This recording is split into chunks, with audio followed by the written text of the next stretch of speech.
श्रीमते रामानुजाय नमः। श्री वेंकटार्यतनयं तत्पादकमलाश्रयं वादूलान्नवपूर्णेन्दुं रामानुजगुरुं भजे। அஞ்சு குடிக்கொரு சந்ததியாய் ஆழ்வார்கள் தஞ்சையலை விஞ்சி நிற்கும் சந்ததியாய் விஞ்சாய் பழுத்தாளை ஆண்டாளை பக்தியுடன் நாளும் பழுத்தாய் மனமே மகிழ்ந்து ஸ்ரீ விஷ்ணு சித்தகுலநந்தன கல்பவல்லி श्रीरंगराज हरिचंदन योग दृश्यां साक्षात् क्षमां करुणया कमलामिमान्यां கோதாமனன்ய சரணௌ சரணம் பிரபத்யே. திருப்பாவினுடைய மூன்றாவது பாசுரம் ரொம்ப ரொம்ப முக்கியமான பாசுரமும் கூட. ஓங்கி உலகளந்தவன். ஓங்கி உலகளந்தவனை பத்தி இந்த பாசுரத்தில் ஆண்டாள் அழகாக சொல்லுகின்றாள். உயர வளர்ந்திருக்கக்கூடிய இந்த மூன்று உலகங்களையும் தன் அடியாலே அளந்த அந்த உத்தமனான புருஷோத்தமனுடைய நாமங்களை நாங்க என்ன பண்ண போறோம்? பாட போறோம். அவனை பாடல்னா நாங்க என்ன உயிரே தரிக்க முடியாது, எம்பெருமானை பாடிட்டே இருக்கணும். அப்படிப்பட்ட நாங்கள் இந்த மாதிரி இந்த பாவை நோன்பு இருக்கிறதுனால என்ன ஆக போறது? திங்கள் மும்மாறி பெய்ய போறது. இந்த ஊருக்கெல்லாம் இந்த விடிவு காலம் இந்த வறட்சி எல்லாம் போய் நிறைய மழை பெய்ய போறது. பெய்யறதுனால என்ன? மும்மாறி பெய்யறதுனால என்ன ஆகுதுன்னா இந்த வயல்கள்லாம் அவ்வளவு செழிச்சிருக்கான். எப்படி திருவிக்கிரமன் மாதிரி இந்த நெற்பயிர்கள்லாம் எழுந்து நிக்கிறதான். பருத்து வேற இருக்கான். பருக்கிறதுனால என்னாச்சு? அது நடுவுல மீனெல்லாம் வேற வளைஞ்சு வளைஞ்சு போறதான். எம்பெருமான் எப்போது திருவிக்கிரம அவதாரம் எடுத்தாரோ அப்போ அந்த ஜாம்பவான் துள்ளி துள்ளி குதிச்சா மாதிரி இந்த நெற்பயிர்கள் நெடுமையா வளர்ந்து இருக்கும் போது அந்த மீன்கள் துள்ளி துள்ளி குதிக்கிறது அப்படிங்கிறதையும் இங்கு காட்டுகின்றாள் ஆண்டாள். அப்படிப்பட்ட அந்த கயலுகளை, அப்படிப்பட்ட பூங்குவளை, அந்த பூ அழகிய அந்த குவளை பூல போயிட்டு என்ன பண்றதான்? வண்டு தேன் எடுக்கிறதுதான். தேங்காதே இருந்து அப்படிப்பட்ட இயற்கை பொருந்திய அந்த இடத்துல பெரும் பசுக்கள், எப்படிப்பட்ட பெரிய உயர்ந்த பசுக்கள் இருந்து என்ன பண்றதுன்னா சீர்த்த முலவத்தி வாங்க குடம் நிறைக்கும் வள்ளல் பெரும் பசுக்கள். அந்த பசுக்கள்லாம் எப்படி இருக்குன்னா அதனுடைய முளைத்தடங்கள் பெருத்து அது குடத்துல தானா நிறைக்கிறதாம். அப்படிப்பட்ட நிறைக்கக்கூடிய செல்வங்கள், நீங்காத செல்வங்கள். நீங்காத செல்வம் என்ன? அழியாத சம்பத்து என்ன? உலகளந்தவன் கொடுத்த சம்பத்து என்ன? அந்த சம்பத்து எல்லாம், நீங்காத செல்வம் எல்லாம் நிறைந்து இருக்கும்படியாக இந்த பாசுரத்தை ஆண்டாள் அமைத்திருக்கின்றார். எல்லாருமே செல்வத்துலதான் நம்ம நிறைய ஈடுபாடு. செல்வம் வேண்டும், நிறைய செல்வம் இருக்கு. மக்கள் செல்வம் இருக்கு, பெயர் செல்வம் இருக்கு, தனம் அப்படிங்கிற அந்த செல்வம் இருக்கு. இப்படிப்பட்ட பல செல்வங்கள் சொல்லப்படுறது இந்த லோகத்துல. அப்படிப்பட்ட செல்வங்கள் நிறைந்து இருக்கணும்னு எவ்வளவு ஒரு நேர்மறையான எண்ணங்கள் எல்லாருக்கும் வர மாதிரி ஆண்டாள் இந்த பாசுரத்தை அமைத்திருக்கிறாள். உள்ள உட்பொருள்லாம் பார்க்கலாம். முதல் பாசுரத்துல நாராயணனே அப்படின்னு நாராயணன் வைகுண்டத்தில் இருக்கக்கூடிய நாராயணனை பற்றி சொன்னாள். அடுத்த பாசுரத்தில் திருப்பார்கடலில் சாய்ந்தருளி இருக்கக்கூடிய யார்? திருவிக்கிரம பரமன் அடிபாடி அப்படிங்கிற இரண்டாவது பாட்டில் திருப்பார்கடலில் செயலத்திருக்கக்கூடிய எம்பெருமானை பற்றி சொல்லுகின்றாள். மூன்றாவது இந்த பாசுரத்தில் ஓங்கி உலகளந்தவன் யார்? இந்த திருவிக்கிரம அவதாரத்தை பற்றி அழகாக இங்கு குறிப்பிடுகின்றாள் ஆண்டாள். ஓங்கினா என்ன? நெடுமையா, ரொம்ப உயரமா இருக்கக்கூடிய திருப்பார்கடல்ல அந்த ரட்சணம் பண்றதுக்காக என்ன பண்ணானா எம்பெருமான்? அப்படியே சயனித்திருந்தானா. அந்த சயனம் எப்படி இருந்ததுன்னா ஒரு மூங்கில் ஒரு பனியெல்லாம் படர்ந்து அப்படி வளைஞ்சு இருந்துதான். அதுக்கப்புறம் சூரிய கிரணங்கள்லாம் படும்போது அப்படி வேகமா உயர்ந்து நெடிந்து இருந்துதான் பாருங்கோ. அந்த மாதிரி எம்பெருமான் எப்படி வளர்ந்தான்? உயர்ந்தவனாக வளர்ந்தான். உவந்த உள்ளத்தனாய் உலகமளந்து அன்னமுறை அப்படின்னு திருப்பானாழ்வார் எப்படி அழகா தெரிவிக்கின்றார். அந்த மாதிரிதான் ஓங்கி வளர்ந்திருந்தார் அப்படின்றார். இப்போ இந்திரன் என்ன பண்ணா? இந்த திருவிக்கிரம அவதாரமே எதனால் வந்தது? இந்திரன் அவன் மகாபலி எல்லாம் அவனுடைய அரசாட்சி எல்லாம் பிடுங்கி கொண்டான். இந்திரன் போய் எம்பெருமான் கிட்ட கதறான். திருப்பார்கடல்ல தான் பெருமான் பள்ளி கொண்டிருக்கின்றான். அங்கு போய் கதறுகின்றான். அப்போ சரி, காலம் வரும், அந்த காலத்தில் நானே அவதாரம் எடுத்து உனக்கு மீட்டு தருகின்றேன் அனைத்தையும் அப்படின்னு எம்பெருமான் வாக்கு தருகின்றார். அதற்கான காலம் கனிந்தது. அப்ப என்ன பண்ணோம்? எம்பெருமான் தன்னுடைய நிலையை சுருக்கி கொண்டு என்ன பண்றார்? மகாபலி கிட்ட வரார். மகாபலி கிட்ட சின்ன வாமன மூர்த்தியாக வருகின்றார்.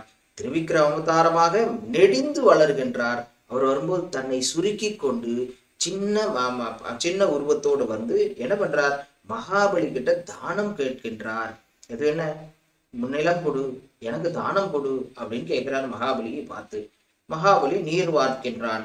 வார்க்கும் போது அந்த தண்ணி கொட்டும் போது என்ன அர்த்தம், அவ்வளவு நெடிது வளர்கின்றான் எம்பெருமான் அப்படிங்கிறது தான் இங்கு ஓங்கி உலகளந்த அப்படிங்கிற அந்த பதத்தில் ஆண்டாள் குறிப்பிடுகின்றாள். எம்பெருமான் வேதங்கள் என்ன சொல்றது, சதைக ரூபாய, அப்படிப்பட்ட சரீரத்தை உடையவன், அப்ராகிருதன், அவனுடைய சரீரமானது விகாரத்தன்மை அடையவே அடையாதே.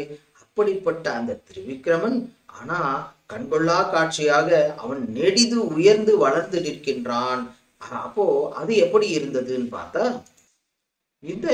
இந்த விகாரமானது எப்படி இருக்குன்னா, எந்த தோஷமே இல்லை, மற்றவாளுக்காக பிறர்க்காக அப்படின்ற ஒரு குணத்தை கொடுக்கக்கூடியதாக இருந்தது. இந்த விகாரமே குணமா அப்படின்னு பார்த்தோம்னா, இப்போ ராமாயணத்துல ராமன் எம்பெருமான் எப்படி துக்கப்பட்டான் அப்படின்னு சொல்லும்போது, மனுஷர்களோட அந்த व्यसனங்கள் அதை காட்டிலும் ராமன் துக்கப்பட்டான்.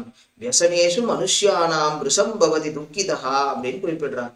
அப்போ ராமன் துக்கப்பட்டான். ஆனா அந்த துக்கமே யாருக்காக துக்கப்பட்டான், பிரஜைகளுக்காக, மனுஷர்களுக்காக. அப்போ அந்த துக்கம் ஏற்றமுடையதாக ஒரு குணம் எம்பெருமானுடைய குணமாக பார்க்கப்படுகிறது. அதனால்தான் இந்த உலக அளப்பதற்காக எம்பெருமான் நெடிது வளர்ந்தான். அந்த அப்ராகிருதமான சரீரம் விகாரத்தை உடையதாக இருந்தாலும் அது குணமாகத்தான் பார்க்கப்படுகிறது. இங்கு உலக அளந்தவன் என்ன பண்ணா, இந்த உலகத்தை அளந்தான். அளந்தது எப்படி அளந்தான், ஒவ்வொரு அடியிலும் நம்ம எல்லோரையும் அளந்தானல்ல. அடிச்சியோம் தலைமிசை நீ அணியாய் அடியங்கண்ணா உன் கோலப்பாதம் அப்படின்னு ஆழ்வாரும் குறிப்பிடுகிறார்ல. காடு மாடெல்லாம் எல்லாத்தையும் அளந்தது இல்லையா அவனுடைய பாதம். அதைத்தானே ஆழ்வார் நடந்த கால்கள் நொந்தவோ அப்படின்னும் பாடுறார். உறங்குகின்ற அந்த குழந்தை அனைத்தும் எப்படி வந்து தாய் வந்து அந்த குழந்தையை பார்த்தோன்னா அப்படி அணைச்சிக்கிறாளாம். அந்த மாதிரி எம்பெருமான் இந்த உலகத்தை அளந்தான். உலகத்தில் உள்ள ஒவ்வொரு ஆத்மாக்களையும் அளந்தான்.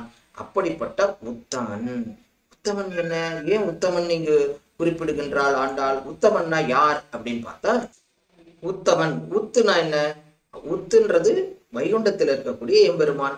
உத்தமர், ஏன் உத்தமர்ன்றா, அந்த தேவர்களுக்காக அவன் இறங்கி வந்தானா, அவளுக்காக நானே வந்து அவளுக்கெல்லாம் நன்மை செய்யணும் அப்படின்னு இறங்கி வந்து திருப்பார்கடலில் இருக்கக்கூடிய எம்பெருமானை உத்தமர்ன்னு சொல்றாளாம். ஆனா உத்தமன்னா என்ன, மிகவும் உயர்ந்தவன். யாருக்காக வந்தான், இங்க இருக்கக்கூடிய பிரஜைகள் எல்லாரையும் காப்பாற்றணும்னு வந்தான் இல்லையா. அதனால அதுவும் என்ன, தான் துன்பப்பட்டாலும் அடுத்தவர்கள்லாம் நன்னா இருக்கணும் அப்படின்னு நினைக்கிறாராம் உத்தமன்.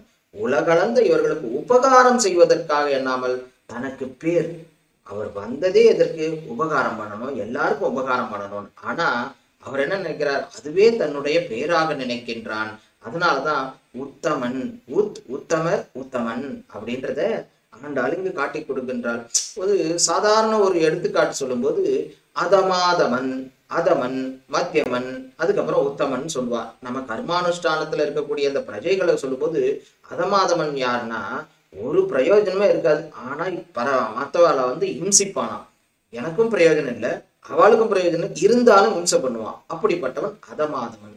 இன்னொரு வகை என்னன்னா, இம்சையினால அவனை இம்சை பண்ணி அவனை கெடுத்து நான் நன்னா இருக்கணும் அப்படின்னு நினைக்கக்கூடியவன் அதமன். இன்னொருத்தன் அவனும் நன்னா இருக்கட்டும் நானும் நன்னா இருக்கேன் அப்படின்னு நினைக்கிறான். யாரு, பிறரும் ஜீவிக்க வேணும், நாமும் ஜீவிக்க வேணும் அப்படின்னு நினைக்கக்கூடியவன் மத்தியமன். அடுத்துதான் அவனை ஒருத்தன் இருக்கான், தன்னை அழித்தாவது பிறர்க்கு உதவுவன். யான் அழிஞ்சாலும் பரவாயில்ல, அடுத்தவன் நன்னா இருக்கணும் அப்படின்னு நினைக்கிறாப்ப, அவாதான் உத்தமன். அப்படி ஸ்வரூபத்தை, தன்னுடைய சுகமான ரூபம் எப்படி அழகா இருந்தார், வைகுண்டத்தில் இருந்தார், திருப்பார்கடல்ல பள்ளி கொண்டிருந்தார். அங்கிருந்து இந்த இந்திரனுக்காக அவர் ரூபத்தை அழித்து கொண்டு சின்னதா வரார், வாமனமூர்த்தியாக வந்து இங்கு அவர்களுக்கு நன்மை செய்வதையே தனது பேராக கருதி அங்கு வளர்ந்து நின்றார் இந்த உத்தமன். அதனால்தான் அவர் ஓங்கி உலகு அளந்த உத்தமன் அப்படின்னு இங்கு ஆண்டாள் அழகாக குறிக்கின்றாள். இங்கு இந்த ஓங்கி உலகளந்த உத்தமனை இன்னொரு வகையிலும் ஆண்டாள் அனுபவிக்கின்றாள். எந்த மாதிரினா, அங்கு வாமனமூர்த்தியாக வந்தான், மகாபலி சக்கரவர்த்தி அங்கு நீரை ஊற்ற என்ன ஆச்சுன்னா நெடிது உயர்ந்தான். நெடிது உயரும் போது என்னாச்சா அவனுடைய உயர்ந்த அந்த தீர்த்தம் மேலிருந்து கீழே அவனுடைய பாதத்தில் படுவதற்கு முன் எங்க தான் பிரம்மலோகம் வரைக்கும் வளர்ந்தான். அங்கு பிரம்மா என்ன பண்றார், அவருடைய திருவடியை கழுவுகின்றார். இன்னொருவன் என்ன பண்றான், அங்கிருந்து வரக்கூடிய பாத தீர்த்தம் எம்பெருமானுடைய ஸ்ரீபாத தீர்த்தத்தினை தன்னுடைய தலையில் தரிக்கின்றான் ருத்ரன். இப்படி பிரம்மா ருத்ரன் இந்த 3 பேர் நம்முடைய மகாவிஷ்ணு மூன்றையும் எடுத்தா இந்த மூவரில் யார் உத்தமன் அப்படின்னு பார்த்தா என்ன பண்ணா எல்லாருடைய தலைகளிலும் கால் வைத்தான். யார், எம்பெருமான். இந்த உலகினை அளக்கும் போது நாமும் கூட அந்த சமயத்தில் இருந்திருக்கலாம். அப்போ எல்லார் வேலையும் கேட்காமலேயே தன்னுடைய திருவடின்ற அந்த திருவடியினை வைத்து நாம் எல்லாரும் ஜீவிக்கக்கூடிய அளவுக்கு செய்தான் அல்லவா? அதனால்தான் அவன் உத்தமன். ராமாயணத்துல பிராட்டி என்ன பண்ணா, அனுமன் கேட்கிறான் பிராட்டியை பார்த்து, இங்க ராட்சசிகள்லாம் உங்களை இம்சிக்கிறாளே, அதனால நான் அவர்களுக்கு தண்டனை கொடுக்கட்டுமா அப்படின்னு கேட்கிறான். பிராட்டி என்ன சொன்னா, கருணையே உருவானவள் அல்லவா? அந்த பிராட்டி அப்ப என்ன சொன்னா, அவா எதுவுமே தண்டனை பண்ணக்கூடாது.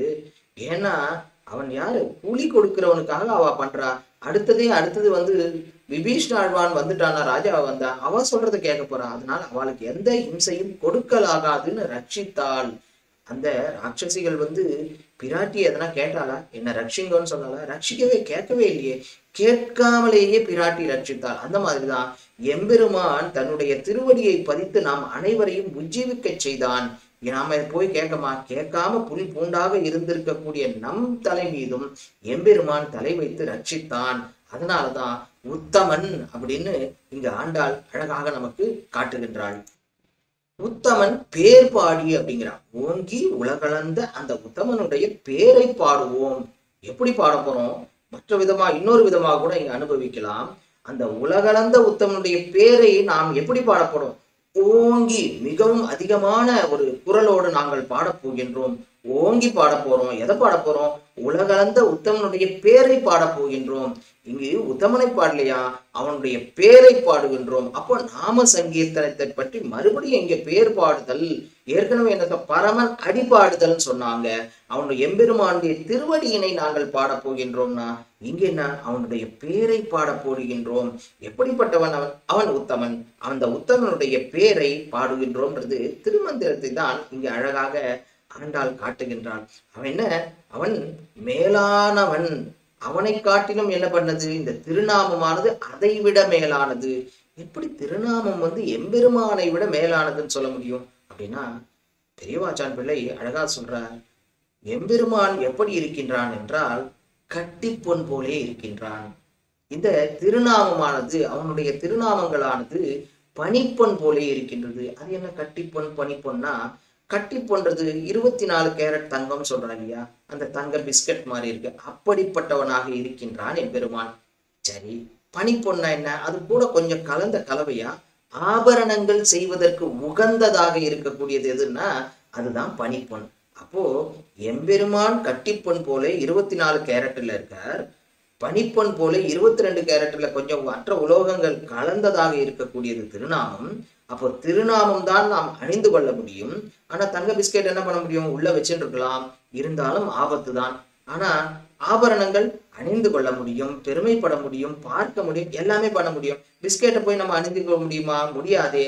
அதனால்தான் எம்பெருமானுடைய திருநாமமானது பனிப்பொன் போலே உள்ளது அப்படின்னு ஆண்டாள், பெரியவாச்சான் பிள்ளை ஆண்டாள் சொன்னதா அழகா அவர் உருவகப்படுத்தி காட்டுகின்றார். இங்கே எப்படி இருக்குன்னா, இந்த திருநாமத்தை கொண்டு சகல காரியங்களையும் நாம் நிறைவேற்றிக் கொள்ள முடியும். திருநாமத்துக்கு எவ்வளவு பெருமை, எப்ப வேணாலும் சொல்லலாம், யார் வேணாலும் சொல்லலாம். இவன் நாஸ்திகர்கள் கூட அதை கை கொள்கின்றார்கள்.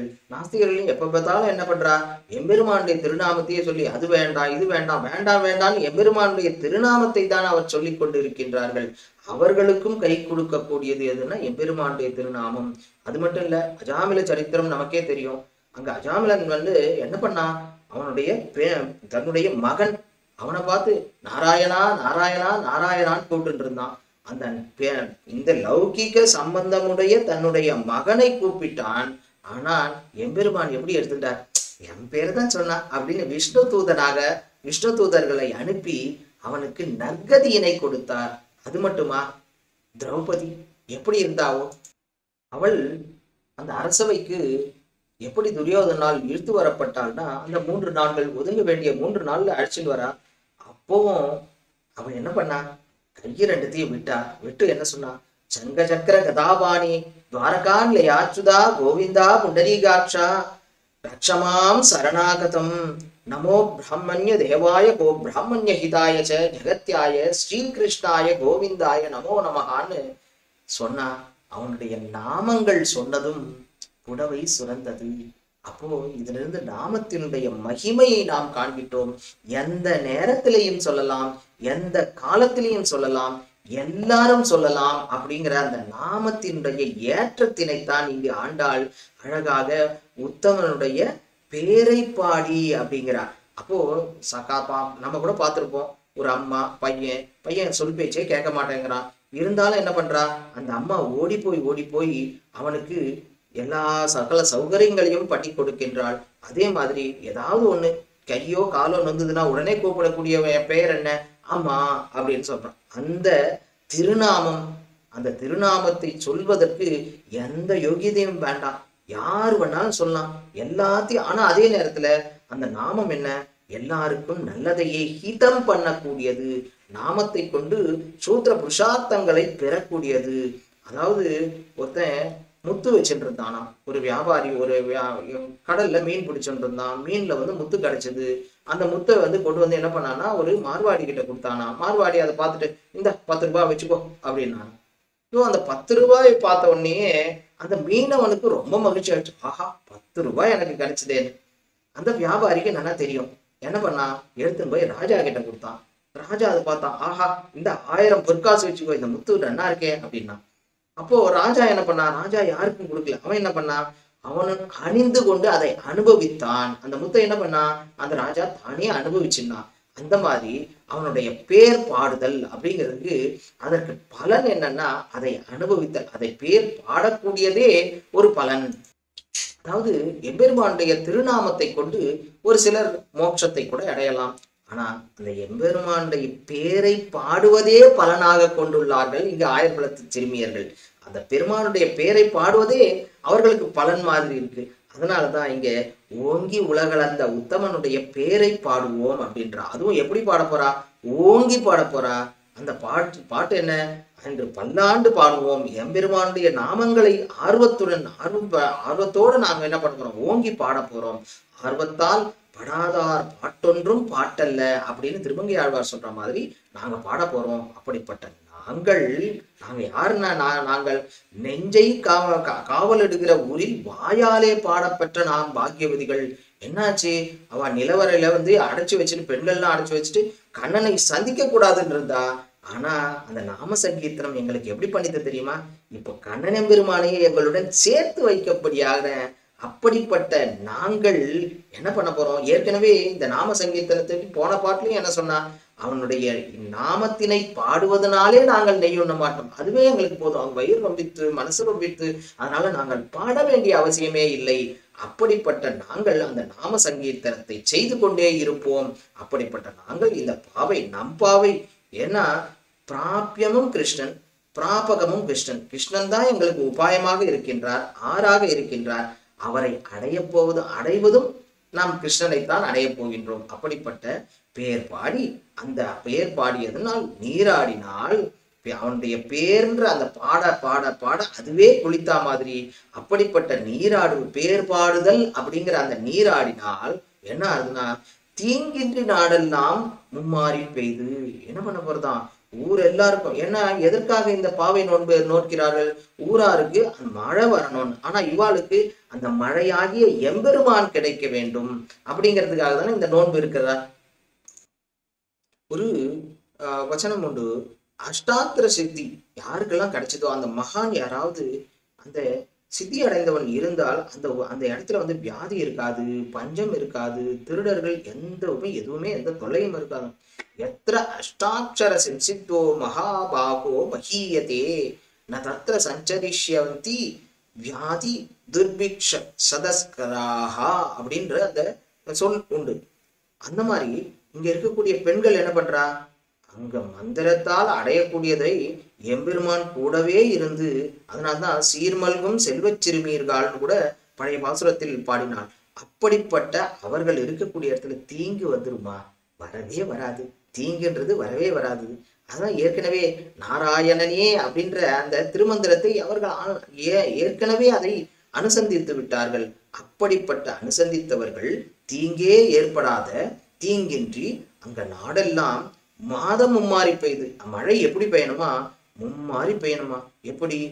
ஒரு மழை பெஞ்சதுன்னா அது பூமியில ஊறணும், மறுபடியும் மழை பெய்யணும், ஊறணும், அப்படி இருக்கணும். அதிகமான மழையும் இருக்கக்கூடாது, அதிக வறட்சியும் இருக்கக்கூடாது. அப்படி இருக்கக்கூடிய ஒரு மழை பெய்ய வேண்டும். எப்படிப்பட்ட மழை? நிகாமே நிகாமே ந வஜ்ஜந்தோ வர்ஷதி. எப்போ நான் எப்பெல்லாம் வேணும்னு நினைக்கிறேனோ அப்போ வருண பகவான் வரணும், மழை வரணும். அப்படிப்பட்ட தீங்கின்றி நாடெல்லாம் திங்கள் மும்மாறி பெய்து ஓங்கு பெருஞ்சென்னல். இப்போ சென்னல் எப்படி எம்பெருமானை சொன்னாலோ ஓங்கி உலகளந்தவன், அந்த மாதிரி இங்க சென்னல் எப்படி இருக்கான்? ஓங்கி வளர்ந்துருக்கான், அப்படியே நேரா வளர்ந்துருக்கான். அப்படி நேரா வளர்ந்துருக்கிறத பார்த்த உடனே அது எம்பெருமான் மாதிரியே, திருவிக்கிரம அவதாரம் மாதிரியே தெரியறதுதான் ஆண்டாளுக்கு. மாரீச்சன் பார்த்தான், பயமா இருந்தது அவனுக்கு. அவன் ஒவ்வொரு மரத்தையும் பார்க்கறான், ஒவ்வொரு மரத்தையும் பார்த்தோம்னா ராமனாவே தெரிகிறான். இங்க ஆண்டாளும் அயற்பாடி இந்த சிறுமியர்களும் என்ன பண்றா, எம்பெருமான் மீது அப்படி தீராத காதல். அந்த காதல் இருக்கும்போது அந்த வளர்ந்து இருக்கக்கூடிய அந்த நெற்பயிர்கள் எல்லாம் எம்பெருமான் திருவிக்கிரம அவதாரத்திலேயே இருக்கா மாதிரியே காமிக்கிறதான். ஒரு திருவிக்கிரமனாக அவன் வளர்ந்து நிற்கின்றான். அதுதான் இந்த சென்னல்கள் பெருஞ்சென்னல்களாக இருக்கின்றன. எப்படிப்பட்ட சென்னல்? நெடிதும் வளர்ந்திருக்கு, அகலமாகவும் வளர்ந்திருக்கு. அப்படிப்பட்ட வளர்த்தியாக இருக்கக்கூடிய அந்த சென்னல்கள் பார்க்கும் போதே எம்பெருமானை போன்றே, கண்ணனை போன்றே, திருவிக்கிரம அவதாரத்தை போன்றே இருக்கின்றதான் இந்த பெண்களுக்கு. அப்போ செய்கள் சென்னலுயர் திருவன் வண்டூர் உரையும்னு நம்மாழ்வார் கூட இதை அழகாக வர்ணிக்கிறார் அல்லவா. எப்போ அந்த நெல் வளர்ந்துருக்கு, அதை பார்த்த உடனே எப்படி இருந்ததா, அதுக்கு நடுவுல எல்லாம் மீன்கள்லாம் போச்சான். ஊடு கயலுகளை மீன்கள் அப்படியே நெளிஞ்சு நெளிஞ்சு போறது, அவ்வளவு செழிப்பா இருக்கு. ஆனா இந்த சிறுமியர்களுக்கெல்லாம் ஆண்டாளுக்கும் அதை பார்க்கும்போது எப்படி இருந்துதான், எம்பெருமான் எப்போது திருவிக்கிரமனாக வளர்ந்தாரோ அதை பார்த்த உடனே ஜாம்பவானுக்கு மகிழ்ச்சி தாங்கல. துள்ளி துள்ளி குதிச்சு அந்த பக்கம் இந்த பக்கம் ஓடினார். இந்த பெண்களுக்கு அந்த நெல் அந்த மாதிரி உயர்ந்து வளர்ந்துருக்கும் போது அது பக்கத்துல அந்த மீன்கள் போறது ஜாம்பவான் துள்ளி குதிச்சா மாதிரியே இருந்துதான். அவ்வளவு அன்பா இருந்துதான். பெருஞ்சென்னலை கண்டு அந்த கயல்கள் எப்படி திரிகிறது, பள்ளச்செருவில் கயலுகளை அப்படின்னு ஆழ்வார் சொல்றா இல்லையா. வண்டு பொழிலினூடே வளங்கொண்டு கயலோடி விளையாடும் நாங்கூர் அப்படின்னு திருமங்கை மன்னனும் அழகாக இந்த வளத்தினை நமக்கு காட்டுகின்றார். ஊடு கயலுகளை வைரத்தூண் போல நெற்பயிர் அப்படியே நேரா செஞ்சரிச்சுன்னு நிற்கிறதான். அப்போ பூங்குவளை போதில் அழகான அந்த குவளை புஷ்பத்தின் அந்த புஷ்பம் வளர்ந்து அழகா இருக்கு. அப்போ என்ன பண்றதாம், வண்டு தேங்காதே புக்கிருந்து அது என்ன பண்றது, பொறிவண்டு கண்படுப்ப தேங்காதே புக்கிருந்து. பொறிவண்டு அங்கு அதில் உள்ள மதுவினை உண்ண வருகின்றது. அப்போ அந்த செழிப்பை பார்த்து அந்த பலமுள்ளவர்களும் என்ன பண்றாங்க, தேங்காதே புக்கிருந்து அங்க ஒரு பசுக்கள்லாம் நிறைந்திருக்கு. அந்த பசுக்கள் எப்படி இருக்குன்னா அதை கறக்கலான்னு போறாளாம். எப்படி பலம் பொருந்தியவர்கள் தான் போறாளாம் அந்த பசுக்களை கறப்பதற்காக. அந்த பலம் பொருந்தியவர்களே பயப்பட மாதிரி அந்த மாதிரி இருந்துதான் அந்த பசுக்கள். அதுவும் சீர்த்த முலை பற்றி அவர்கள்லாம் போய் என்ன பண்றா, அந்த சீர்த்த முலையிலான பெரிய மடித்தடங்கள், அந்த பெருசா வளர்த்தியா இருந்துதான் அந்த மடித்தடங்கள். கையிலேயே பிடிக்க முடியலாம், அவ்வளவு பெருசா இருந்துதான். அப்படி 2 கையை வச்சு அப்படியே அணைக்கிறாளாம். அந்த மடியை அணைக்கும் போது அவ்வளவு பெருசா இருந்த அந்த மடியினை அணைக்கும் போது பற்றி வாங்க அது வலிக்கிற மாதிரி பிடிச்சி இழுக்கிறாளாம். இழுக்கும்போது என்ன, ஒரு தடவை இழுத்தா என்ன ஆறுதான், நிறைய தடவை கறக்க வேண்டிய அவசியம் இல்லை. அந்த மடி பெருத்து இருக்கு. அந்த பெருத்த மடியை 2 கையும் கொண்டு அவ அணைக்கிறா. அணைச்சி அதை இது பண்ணும்போது என்ன ஆகுதான், பால் எப்படி வருதான், ஒரே ஒரு தடவை பத்தி அப்படி கைவிட்டா பல குடங்கள் அப்படியே நிறைஞ்சு வந்துட்டே இருக்கான். இந்த குழால எல்லாம் தண்ணி வரா மாதிரி அந்த மாதிரி நிறைய வந்தபடியே இருக்கான். பல குடங்கள் ஒரு தடவை பண்ணாவே பல குடங்கள் நிறைந்து விடுகின்றது. அப்படிப்பட்ட அந்த வள்ளலான அந்த பசுக்கள் இருக்கக்கூடியதாக இங்கு ஆண்டாள் நமக்கு காட்டுகின்றாள். ஏன் அந்த பசுக்கள் எதனால இவ்வளவு பால் கறந்ததுன்னா, அது வெறும் புல்ல மட்டும் சாப்பிடல, எம்பெருமான் கண்ணனெம்பெருமானுடைய குழலோசையும் சேர்த்து உண்டது, அவனுடைய ஸ்பர்சத்தையும் கொண்டு. ஏன்னா எம்பெருமான் அந்த கன்றுகளோடும் அந்த பசுக்களோடும் விளையாடி கொண்டிருக்கின்றான். அதனால அவனுடைய ஸ்பர்சம் தொடுதலும் இருந்தது. அதனால என்ன ஆச்சா, அப்படியே ஐராவதம் போல அப்படி இருந்துதான். அதுதான் ராமபிரானுடைய யானை, அது அதன் மாதிரியும் இருந்தது. இந்த செல்வமானது யார் கொடுத்ததுன்னா ஓங்கி உலகளந்தவன் கொடுத்தது. அதனால்தான் இது நீங்காத செல்வமாக இருந்தது, நீங்காத செல்வமாக இருந்ததுன்றத இங்க ஆண்டாள் அழகாக காட்டுகின்றாள். முடிக்கும் போது பார்த்தோம்னா அழகாய் பிராட்டியோடு, பிராட்டி எப்படிப்பட்டவளாக இருந்தால் கொடுத்துட்டே இருந்தா. யார் தப்பே பண்ணலைன்னா கூட அவளை கூட எல்லாரையும், தப்பு பண்ணவர்களையும் ரட்சிக்கக்கூடியவளாக, கேட்காமலே ரட்சிக்கக்கூடியவளாக இருந்தால் பிராட்டி. பாபானாம்பா சுபானாம்பா வர்தா வதாத்நாகம் பிளவங்கமகா காரியம் கருண மாரியேனன்னு சொன்ன மாதிரி, எப்படி பிராட்டி என்ன பண்ணா, ஒரு பாவிகளாக இருந்தாலும் புண்ணியவான்களாக இருந்தாலும் கொல்லத்தக்கவர்களாக இருந்தாலும் என்ன பண்ணா, குணமாக கொண்டு கிருபை செய்யும், கிருபையே செஞ்சுட்டு இருந்தா. அவகிட்ட ஒரு கருணையே இருந்தது, எல்லாரையும் ரட்சித்தா. அப்படிப்பட்ட அந்த குற்றமே இல்லாதவர் எல்லாரையுமே ரட்சிக்கக்கூடியவனாக, ஓங்கி உலகளந்தவனாக, அவன் அளித்த செல்வத்தினால் நீங்காத செல்வம் அனைத்து இடத்திலும் நிறைந்திருக்க வேண்டும் என்று இந்த பாடலை முடிக்கின்றாள் ஆண்டாள். இந்த மாதிரியே நம் இல்லங்களிலும் ஆண்டாளை போற்றி, எம்பெருமானையும் பிராட்டியையும் போற்றி நீங்காத செல்வம் நிறைய வேணும் அப்படிங்கிறதோட பிரார்த்தனையோடு இந்த பாடலை நிறைவு செய்யலாம். ஸ்ரீமதே ராமானுஜாய நமஹா.